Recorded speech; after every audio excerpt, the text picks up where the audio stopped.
Shabba-dabba-da. What's the intro song again? I don't remember. Shabba-da-da. It's dun, dun. You had lost it. It's or something like that. Whatever it is. It's great. It's solid. It's solid, just like you. Wow. Thanks, Welcome man. to Go My Favorite Sports Team. My name is Markiplier. I do not know sports. Even after all these episodes learning about sports, I don't know sports.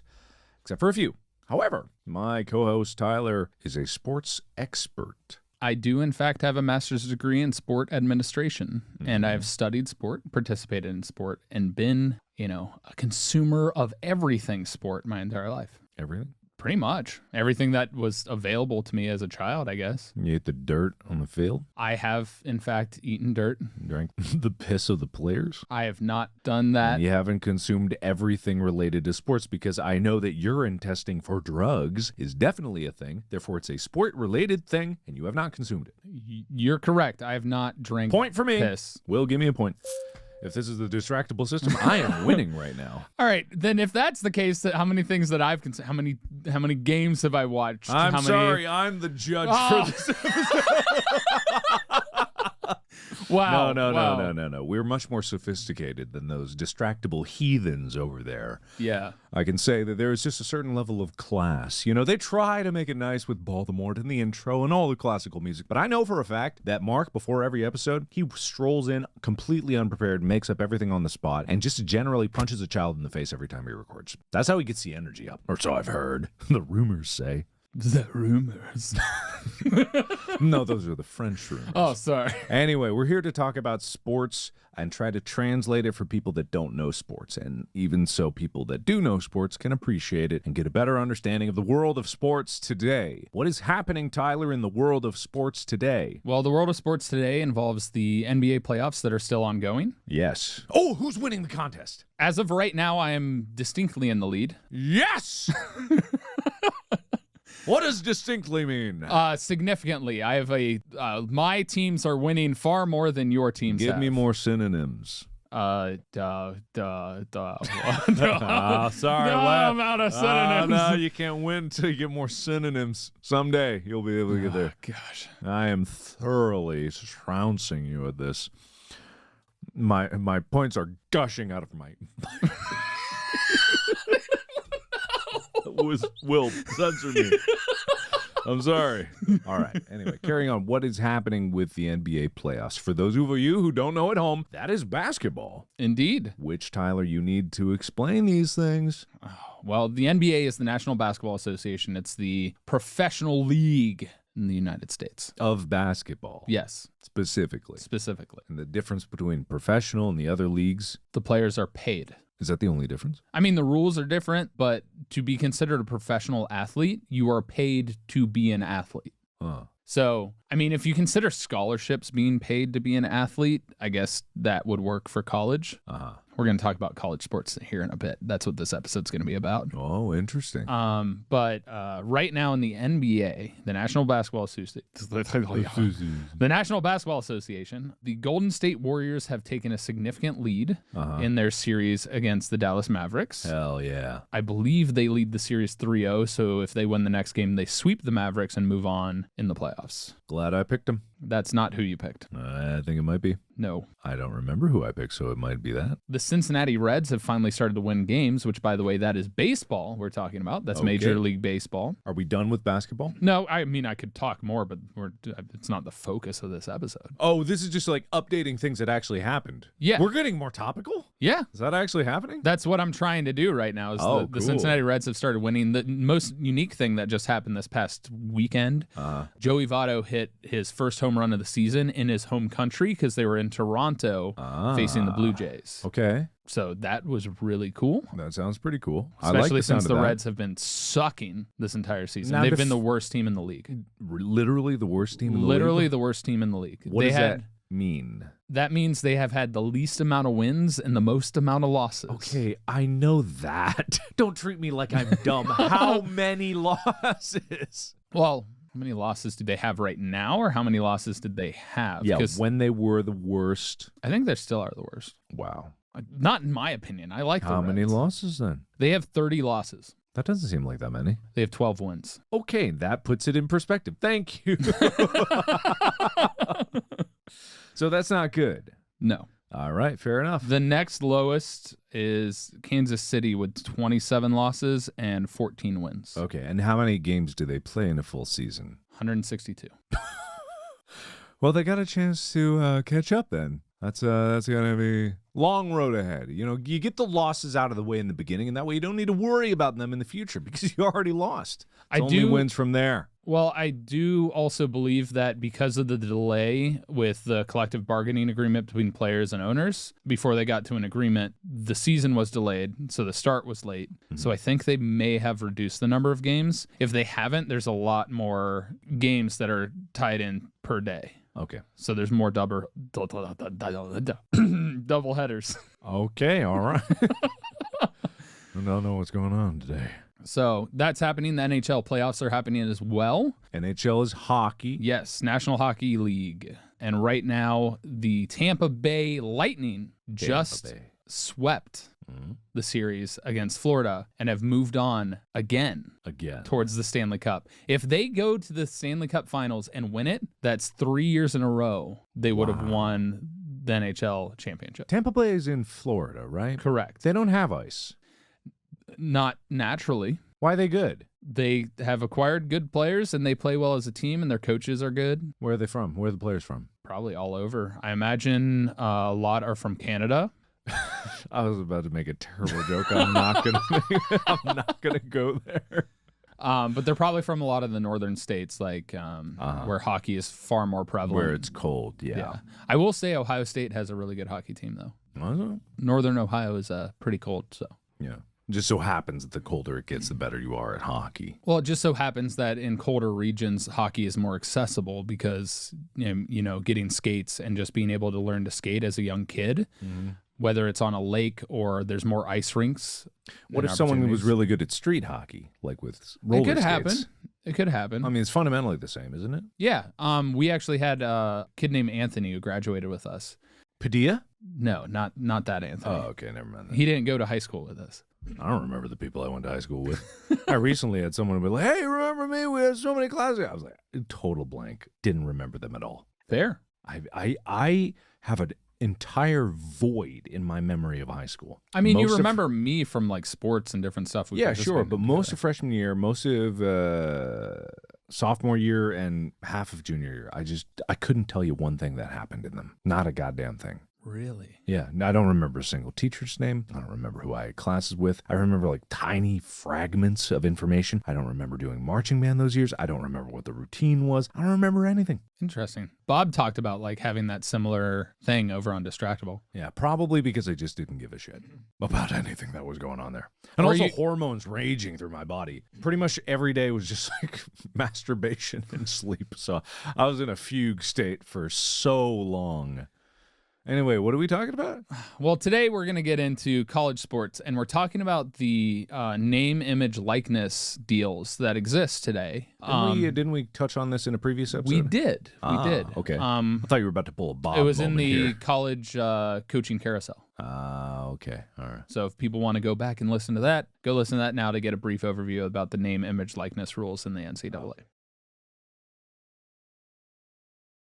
But from what I remember of the name, image, likeness rules, just to test my knowledge on how much I know that you told me, if you go to college with a scholarship to play a sport, you cannot make any money off of your image. And if you do make money, you die. No. Okay. The rules used to be, up until this year, this past school year, was that the NCAA would have you sign a piece of paper that basically waived all of your rights to use your name, image, or likeness for any sort of financial benefit. Whether that's making YouTube videos or anything along those lines, the NCAA and the school that you were with had the rights to your entire name, image, and likeness to use as they saw fit for their own advertising purposes. That's what I said. So now athletes are allowed nothing.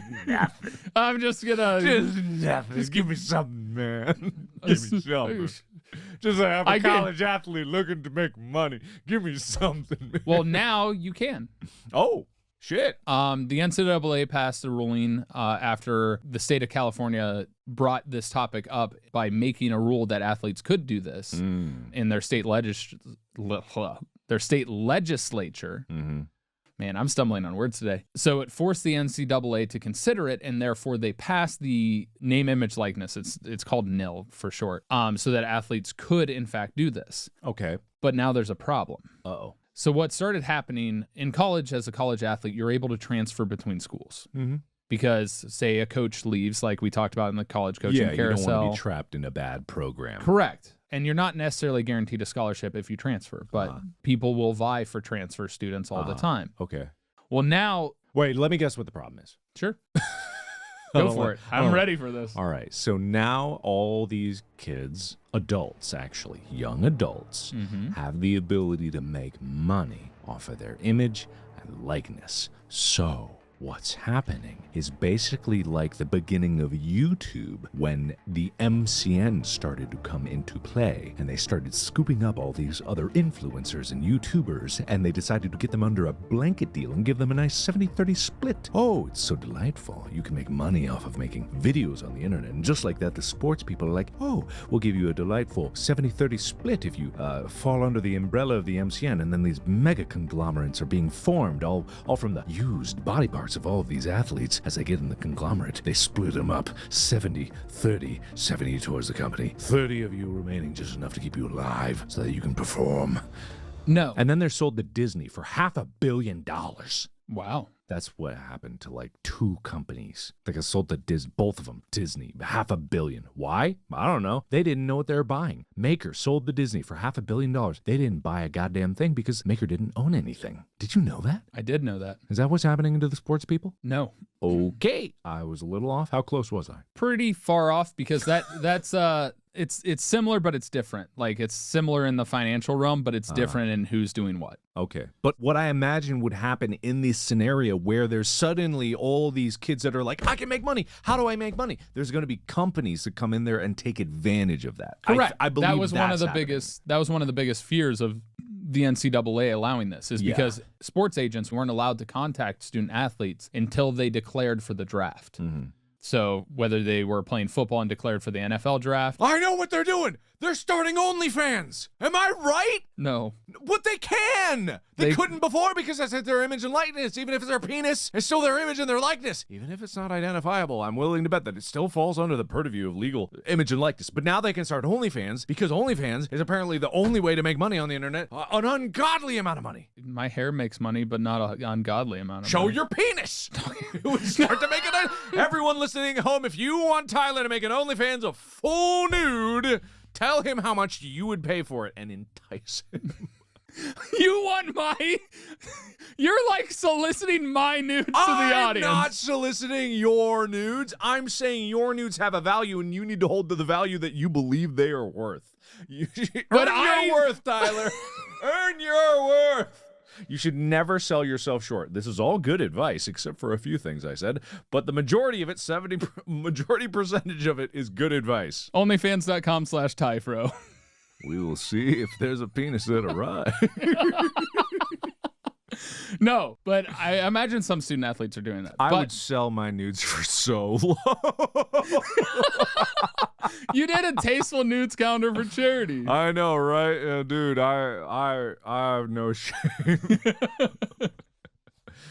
Well, you're in a committed relationship. I'm single. I don't want my nudes out there. Why? That should Scare say people more away. that I should have some shame. You have no reason to have shame. Think of how many. But my mole that's on my left butt cheek. Don't give away the descriptors. Make them pay. No, but that's not what's happening.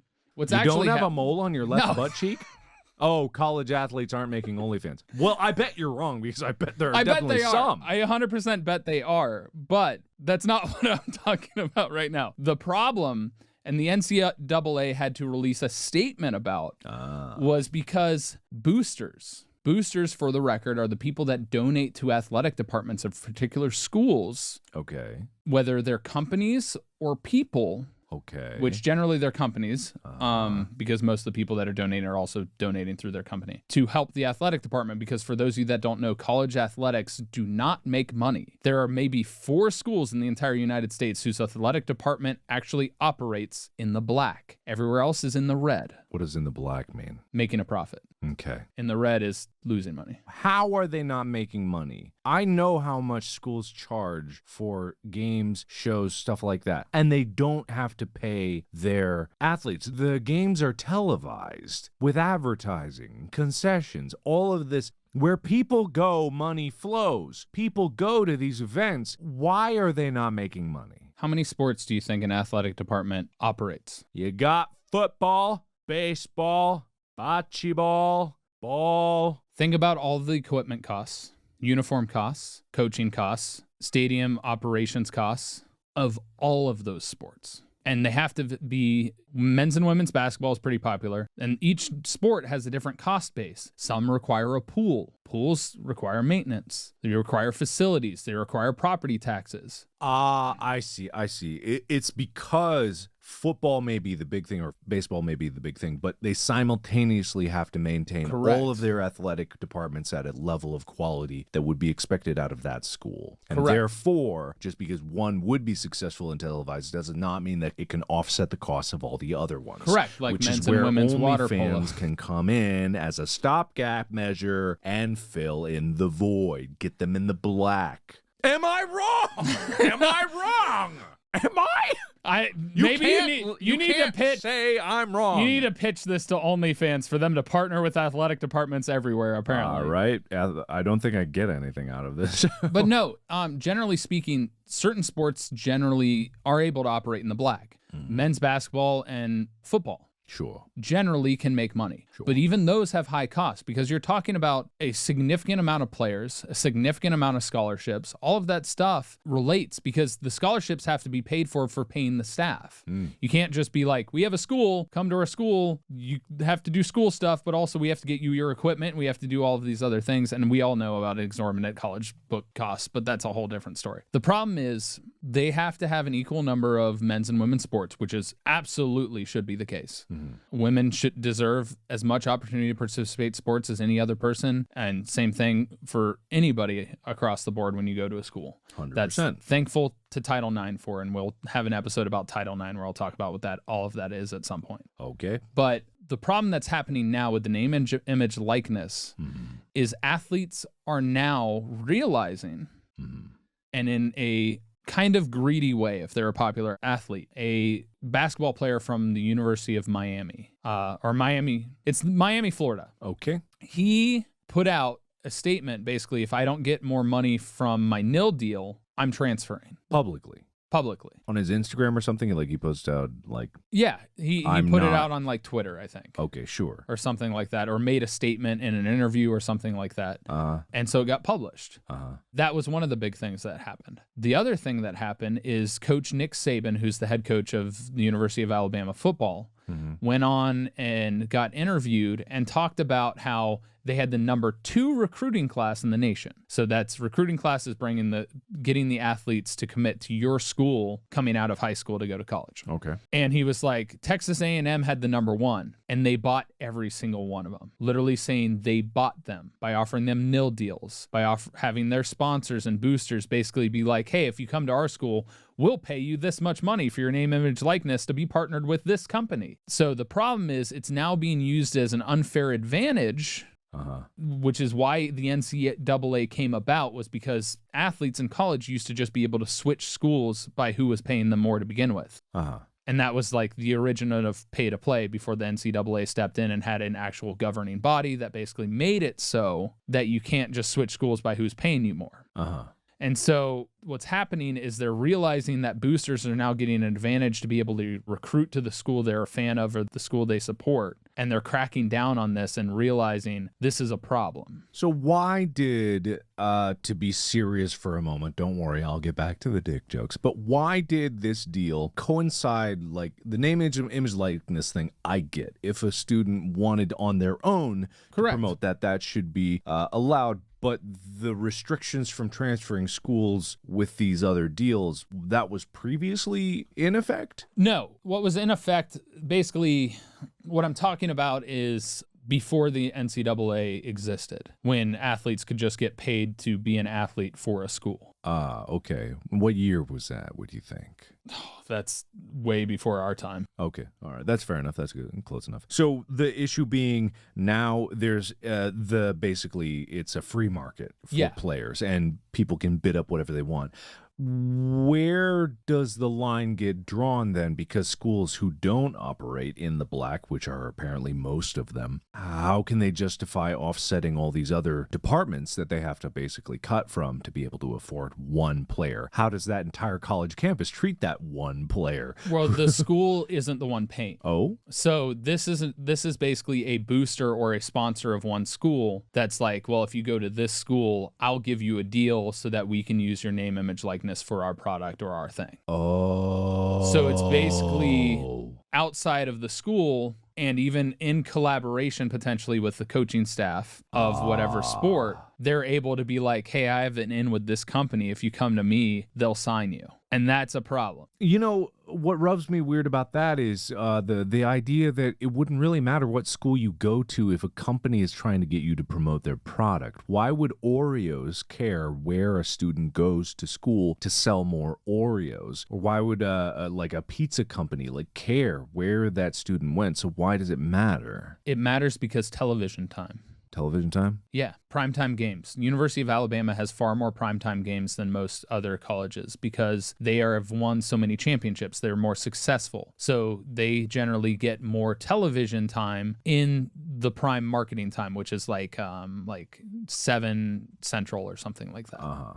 So like your primetime games, the ones that get the most television, they get the college football game day train that comes to their place and they do a whole video thing and interviews with like fans. Like the companies care about where you go because your exposure with your association with their company makes the value of your name, image, and likeness be higher, especially if you're an athlete and you perform well and go to one of the bigger schools. It matters. And also, they can also then, if they already sponsor or work with a school, they potentially have a deal where they can use even those uniforms. So it's one of those things to where from a personal vendetta, some people and some companies will be like, yeah, I want you to come to my school because I want that school to be successful.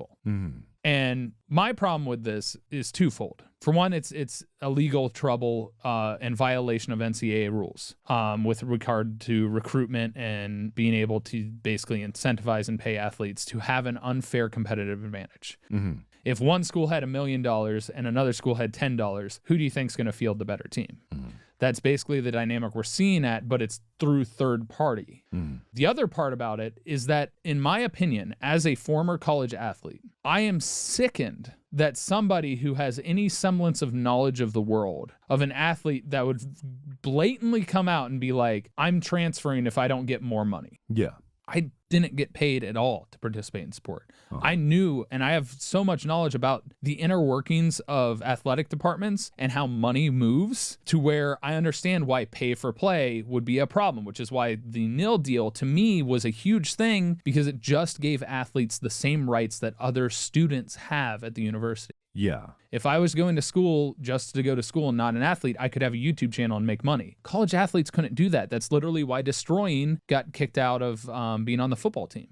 So this guy basically, by publicly saying that, put stuff at risk. Secondly, the competitive advantage thing makes it so that it makes college sports boring. Yeah. If one team's always going to win because they can literally pull all of the athletes if you want, it's ridiculous. And thirdly, it really solidifies in this whole problem that these students that are coming in aren't invested as students and care about the school that they go to if they're doing this sort of thing. They just care about the quick gain, the quick money. Yeah, and it creates this entire side channel to the whole college process, which has been eroded over time anyway as like a valuable thing. It's supposed to be about intellectual pursuits and development of like furthering human knowledge and bullshit like that. Am I right?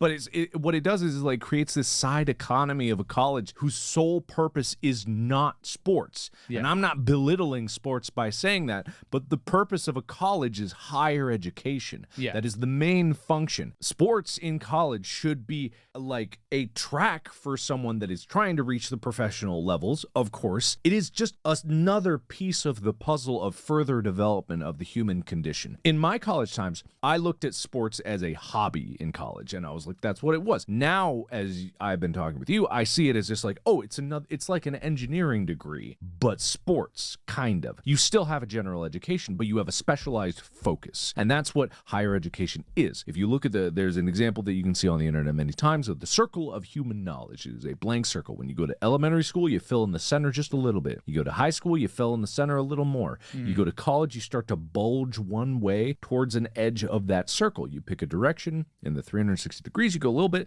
Higher education, a little bit more. You get your PhD, you go right up to the edge, super needle focus, and you poke that little circle a little bit more, and you expand the knowledge of human knowledge. And I think if I looked at athletics and the physical component of the human body, that is similar. You try to achieve a new level of human achievement, break a world record. Sports is a path to do something like that. If there is a circle of human physical achievement, professional top-tier athletes, Olympic athletes, any of these sports doers, they're pushing the boundaries of what human physical ability can do, just why college. But if you have a system where these athletes are trying to be like, pay me more or I'm going to leave, it's like you never even respected the pursuit of human excellence in the first place. And it's clear that it's only about the money, which is fine. Some people can be about that. That's totally their own choice. But it does kind of make me sad about the actual purpose of what this is supposed to be. Yeah, the purpose is to give the rights back to the athletes and not to become this bidding war over what school you're going to go to.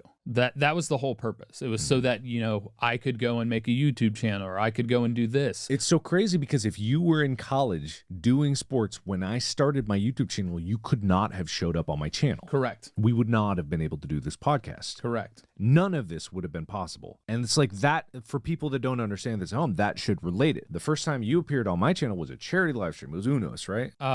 Yeah, it was United Network for Organ Sharing. It was back in December of 2012. I had just had my first knee surgery. Exactly. And so this was an occasion to raise money for a charity that was very close to Tyler's kidney. You see what I did there? But it was very important, and he literally could not have done that. Correct. If he had still been in the athletic program. Technically, to a degree, there would be an argument to be had because I wasn't making money doing that. Oh, I was paying you.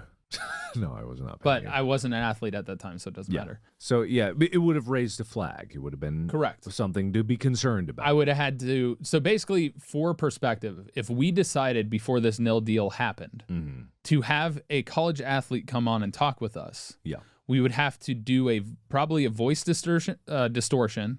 We would not be allowed to use their name. What they do, like they couldn't say, "Hi, I'm the quarterback for the University of Southern California." It's Schmiler Tide. Schmiler Tide. He smiles always. No. Always smiling. We wouldn't be able to do that. That's a college athlete would get in trouble and lose eligibility for that, especially if they were paid to show up on the podcast. Yeah. And now the whole point of this was to give those rights back to those athletes that every other human being on earth has. Of course, it's the American way. It was not to create the problem that it is now causing, which is it's twofold. One of it is some athletes, occasionally there's always a bad egg in a basket of people that think that they're above the rules and are like, I want money now. I will only play for this school if you pay me this money. The American way. And then it's also even more so somewhat predatory, like you explained, which was the biggest concern that I have had and what I expected to happen, which I haven't heard anything about. But it's these boosters, these people that have exorbitant amounts of money that help fund athletic departments because they care and are passionate about the athletic department, that are now using their companies and using other means to be like, hey, if you go to the school that I want you to play for, I will give you a deal and pay you money. And that's completely against NCAA regulation, which is why they put out their statement saying that this is against regulation and we will be policing that. And they're going to, which also then puts athletes at risk because if they're looking into all of those and that booster happens to be somebody who gives them a NIL deal, now all of a sudden they're under the scrutiny and worried about their eligibility, even though they didn't necessarily know that they were a booster of that school and maybe didn't have an impact. And then there's coaches at other schools that are calling them out, which is what Nick Saban did. Nick Saban? Who's Nick Saban? Nick Saban is the head football coach for the University of Alabama. Right. Okay. That guy. And the coach from Iowa State is calling out for a different thing, saying now we need to do the 1-year pause eligibility where an athlete can't transfer and immediately participate because that rule used to be in effect. They used to have to sit out a year before they could play if they transferred. Okay. He's calling for that to happen because he feels like that would eliminate this problem because then those athletes couldn't come out and immediately reap the benefits. They'd have to basically sit out a year. Okay. Which in a lot of cases is a year of athletic prime. So there's a lot of different things that are going on right now that could absolutely destroy these rights. And if people are constantly causing problems, they're only hurting the system that's going to happen. Now, as far as I'm concerned, this is part of growing pains. When you introduce something new things that you necessarily wouldn't predict can arise. This was something I fully could have predicted, and I'm sure the NCAA did too. All right. I'm going to translate everything to non-sport speak for just a moment. So let's say, for example, you are a human. That's baseline. Let's just get a baseline out there. Baseline. All right. You're a human.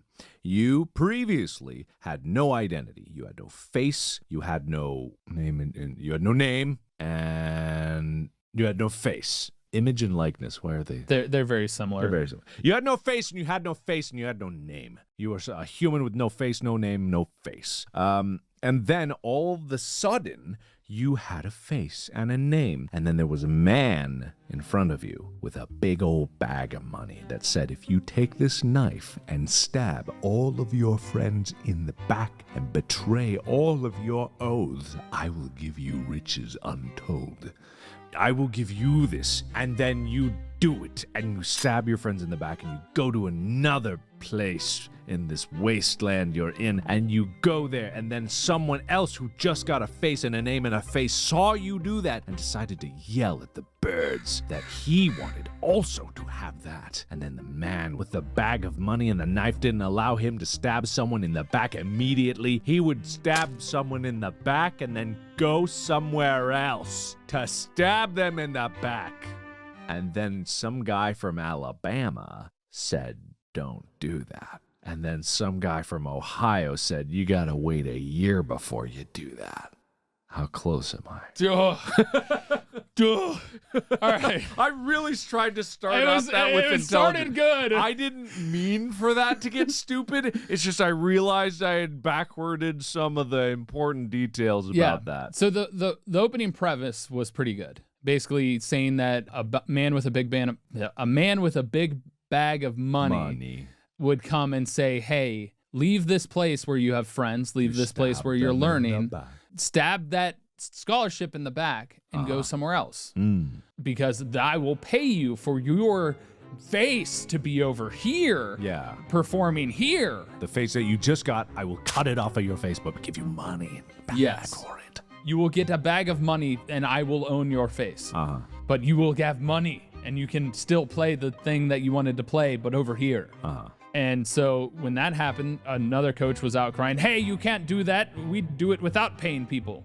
That's the coach from Alabama. Man from Alabama. And then the coach from Iowa was like, no, the way to fix this is to make them not be allowed to do the thing for fun that they do for that money for a year. They have to sit out before they can grow their name and face to where it's worth the money.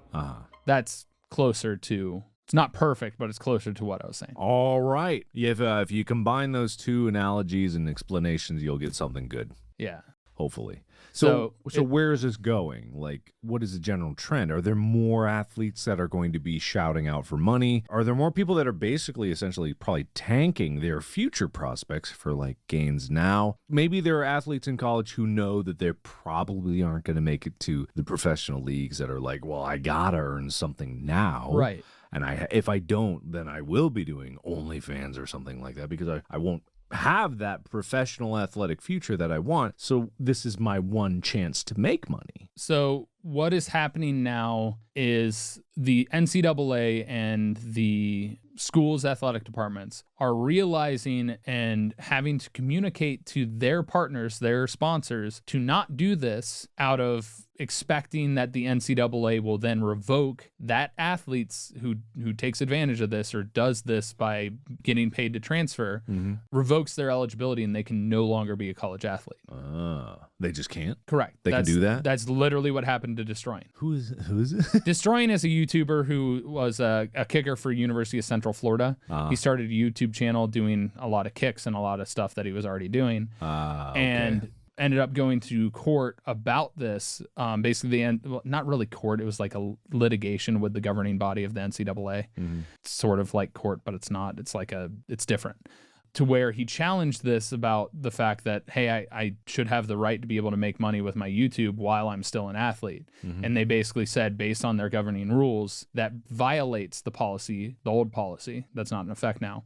So your eligibility to be a student athlete is hereby revoked. You cannot participate in any NCAA sanctioned sporting events. How about now? Is he welcome back? I think he's officially aged out of eligibility, because the other thing with the NCAA is the rules are that you have 4 years of eligibility that you have to use within, I think, 5 or 6 years. So once you use a year of eligibility, that's when it starts. Okay. Well, that's unfortunate timing then. Yeah. And I guess that's how all these things are going to happen, is like once there's a rule change, there are people that get kind of screwed over at the last minute there. Or people that get greedy in this case. Yeah. But does it mean that it shouldn't have been done? No, it should have been done. Okay. Because it comes down to personal rights and the fact that makes you equal to your other students, because somebody who wasn't an athlete could easily have a YouTube channel and make money. An athlete should be allowed to make their own YouTube channel and make money. If they make a name for themselves, they should be able to make money off of it. It's just like the world in general, and is if you make a name for yourself, you are allowed to make money off of it. There's no reason that the NCAA should be able to violate those natural, like innate rights that people have to their own name, image, and likeness.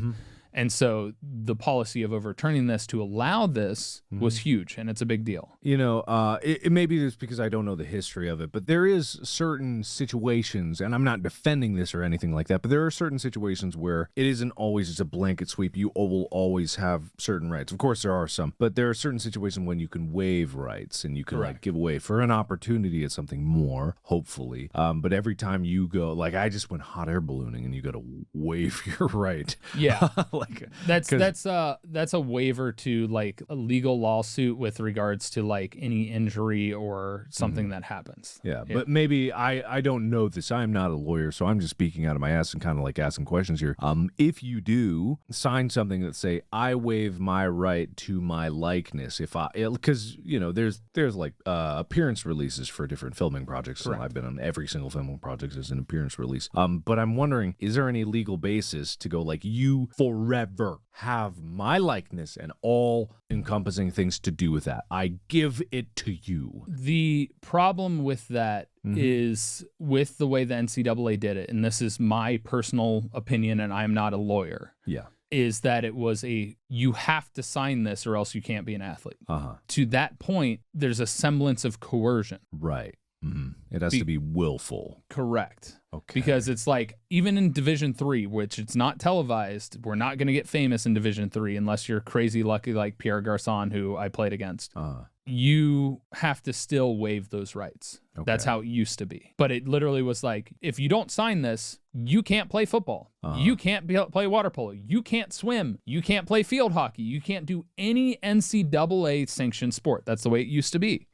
The recognition now is that, oh yeah, there was a problem with that. Because not only did you waive your rights to be able to make money, you gave them to the NCAA to use for their own purposes. That was the other part of it. Yeah, you didn't just not able to do it. They could do whatever they wanted. wanted with which it. is why like the NCAA football Right. games existed and stuff like that. And multiple lawsuits happened after the fact. That's why NCAA EA doesn't make those anymore. Could the athletes sell individual rights on a per use basis to the NCAA to use their image, but the NCAA would have to pay them for that right? Nowadays, yes. Okay, so it's like an individualized thing for say this particular use, like cover of whatever box thing, my image. Yeah. You have to pay me though. Basically, the athletes got more control over their name, image, and likeness. Because the other problem that was happening was in, you saw this at UC when Tony Pike was the quarterback there. He was a really good quarterback. I personally did not. You didn't see it, but in the student store,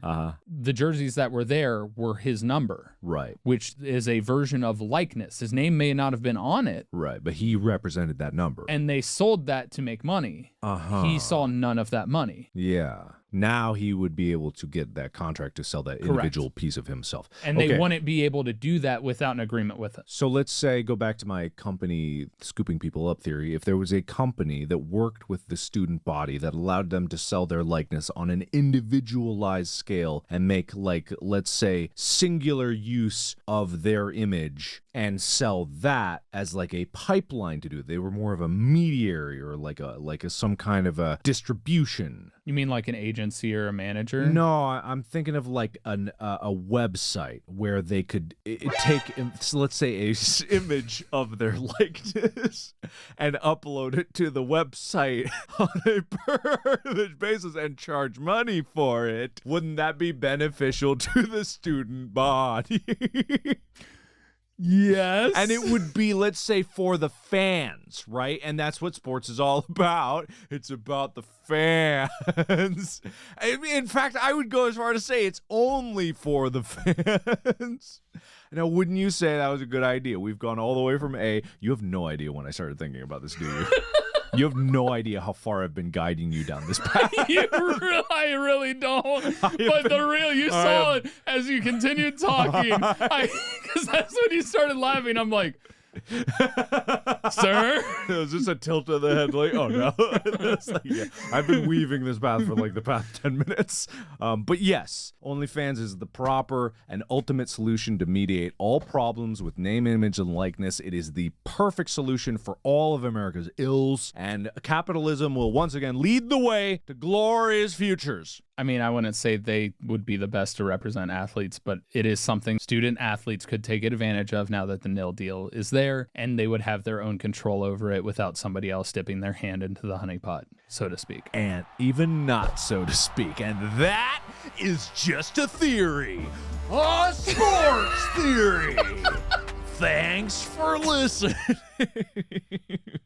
Well, that was very insightful. Is there anything else to add to this story? No, the biggest thing for me is I'm a very perspective person, right? And when I make a decision or am I going to post something or say something, more often than not, I think about what I'm going to do and how it would affect things. Right. And I would speak to the student athletes on this front. If you're thinking about your NIL deal or anything like that and thinking about transferring schools and thinking that will help you make more money, realize how that hurts your fellow student athletes and how it can cause a problem with what the rights that you've just been given to potentially be, again, taken away because of the problems that are arising. Realize it's important. Yes, you need to take care of yourself and get what you feel you deserve for your name, image, and likeness in some degree, but think about the ramifications in the bigger picture. And at the same time, I really hope the NCAA doesn't revoke these rights and that this problem doesn't continue to fester. I hope they find a way to police it. I hope they find a way to not just punish the athlete, because that's my biggest fear. It's easy for them to punish the athlete. They need to be able to get some sort of punishment to the people that are violating the policy as well, because those are the people that they have the money. Taking an athlete away, that's the part that's scary, because it's predatory. Yeah. And so I just hope this gets looked into and they're able to resolve it. I hope the name, image, likeness continues to be something that athletes can use. And I truly see a way forward with this as more and more rights get given back to athletes to make them be student athletes. Because sports not only gives to just the athletes that participate in, think about all of the stuff we talked about with sports nutrition and how Stanford has an entire department, how we understand bodily nutrition better. Same thing with kinesiology, physiology, biology, everything within schools and universities. Athletes and understanding and watching them as they develop is a part of that. Athletic training programs. There's so much more intricate, and why sport is so important to the education system, especially at the university level, that people don't realize. And even to the point of understanding time management, work ethic, and teamwork. Beautifully said. I zoned out there towards the end of it. I'm not lying. I actually did. It's late in the day and I got tired, but Will play it back for me so I can listen. Ah, good. Yes, I agree. Actually, insert those at appropriate times during Tyler's powerful speech, whatever it was he made. I'm so sorry. I actually did. No, you're totally fine. I was thinking about selling merch. That's fine. So we got Go My Favorite Sports Team merch coming at you hot and fast right now. Now? I mean, as soon as we approve stuff, I'm sure we can get it going. Now you can go to GMFSTpodcast.com. What's the website? It's just GMFST.com. GMFST.com. We got the domain, baby. We got it. Where you can find all your favorite Go My Favorite Sports Team merchandise. And hey, in the future, we're going to have a sweet deal for you. I don't know what the deal is. We'll come up with a name. We'll come up with a sweet name for the deal. And thanks, everybody, for listening. You are help making this podcast remain the #1 sports podcast on Spotify or on the internet. Yes, download, follow, do all the things to support it. Share it with a friend. Yeah, and listen to it elegantly. In the past, we've had an elegant listener contest over on the GMFST subreddit. The winner received a glorious trophy that was probably very cool. I don't really know what it was, to be perfectly honest, but they got it, and we gave it to them because they were incredibly elegant. And if you want to be an elegant listener, why don't you take a picture of yourself listening elegantly, take inspiration from the previous posters, and then make your own picture of you listening incredibly elegantly. You will be suave. You will be beautiful. You will be elegant. Use hashtag GMFST. Well, the subreddit doesn't. They don't use hashtags. Well, if you post on socials. Why would they do that? I'm not looking at social. Oh, okay, that's fine. Well, I mean, they can. I mean, I won't boosting stop on them. social would be a good thing if it became trending or something. But the subreddit's a nice aggregator. It's not like if it becomes trending, so what? No one ever looks at the other trending things that's happening. They always look at it and be like, "What the fuck is this trending? What's this bullshit?" But if it's a subreddit, we can grow it as a community. We can bond together, and then we can march on Distractable, and we can destroy them for the heinous villains that they are. Go sports. Go sports.